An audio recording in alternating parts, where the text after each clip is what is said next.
మీరేం చెప్తారు సార్? ఏ హామీ ఇవ్వకుండా, ఏ హామీ తీసుకోకుండా విజయబాబు గారు ఇది రాష్ట్రం అవసరాల కోసం మేము కలిసాము అని అంటే ఇక్కడ నుంచి ఏమైనా ప్రకటన చేయించారా? ఒక పోలవరం గురించి మాట్లాడించారా? లేదు. ప్రత్యేక హోదా గురించి ఏమైనా హామీ ఇచ్చారా? లేదు. చంద్రబాబు పదే పదే చెప్పుకునేటటువంటి అమరావతి గురించైనా ఏమన్నా ఒక హామీ ఏమన్నా ఇప్పించగలిగారా? అది లేదు. మరి ఏ హామీ లేకుండా ముందు ఎందుకైతే విడిపోయామని చెప్తున్నారో ఆ హామీలు తీసుకోకుండా మళ్ళీ కలిస్తే ఈ కూటమికి అర్థమే ఉంటుంది? ప్రజలు ఎలా విశ్వసిస్తారు దీన్ని?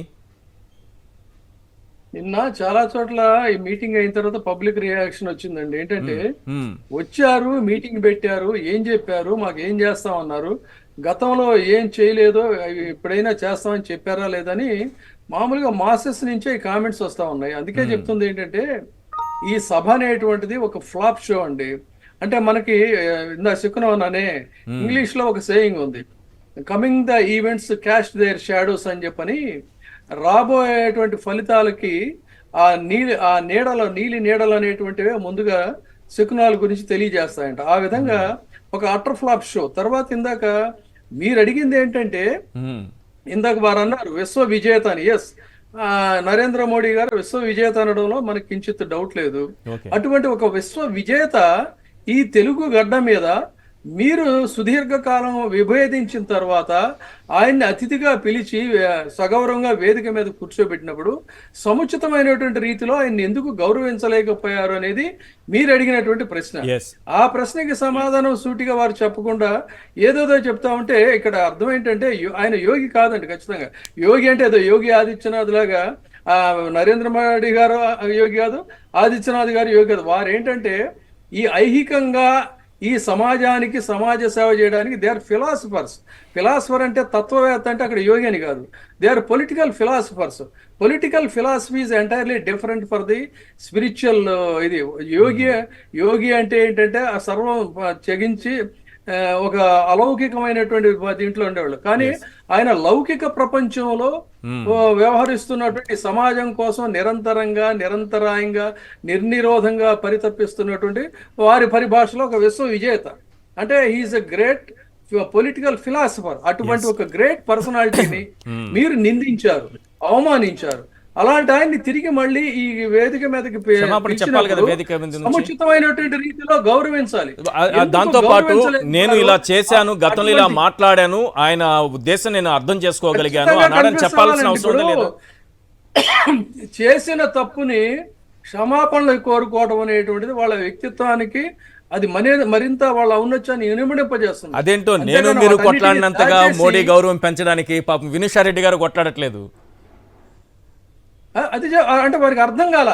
ఇక్కడ పాయింట్, మీరు అడిగిన పాయింట్ ఏంటంటే మీరు అడిగింది ఒకటి, వారు చెప్తుందట. అందుకని నేను చిన్న క్లారిఫికేషన్ ఇచ్చా, వేరేగా కాదు. అందుకని ఇక్కడ అవమానించింది ఎవరు? ఆయన ఒక విశ్వ విజేత. మీ పరిభాషలో ఒక విశ్వ విజేత వచ్చి ఈ లిల్లీ పుటియన్స్ పక్కన ఏది కనీసం సంస్కారం గాని, ఇద్దరికీ సంస్కారం లేదండి.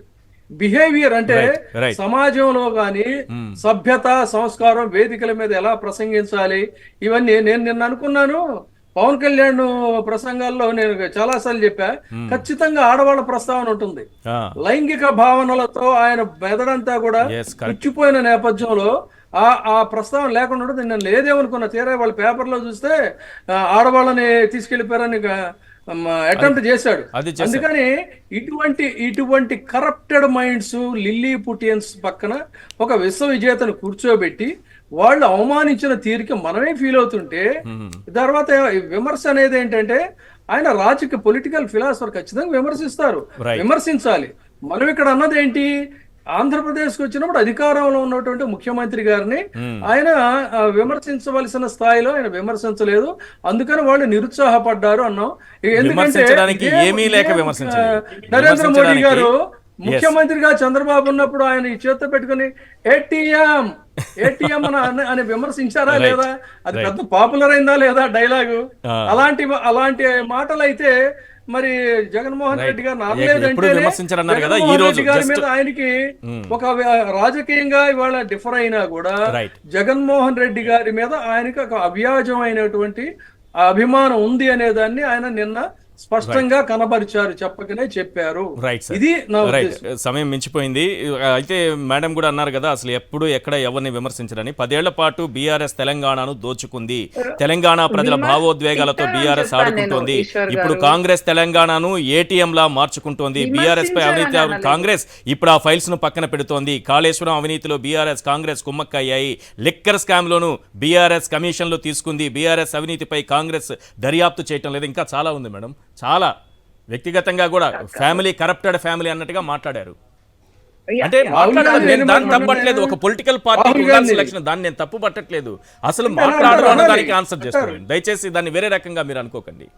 అంటే మన తెలుగు పొలిటికల్ పార్టీస్ లాంగ్వేజ్ మనం దాదాపు 4 అంటే అంతకు ముందు నుంచి కూడా అట్లాంటి భాష డెఫినెట్ గా మోడీ గారు మాట్లాడారు. పొలిటికల్ క్రిటిసిజమ్స్ డెఫినెట్ గా ఉంటాయి. ఇప్పుడు నేను చదివి వినిపించింది ఈ రోజు జగిత్యాలలో కూడా మాట్లాడారు. చేశారు.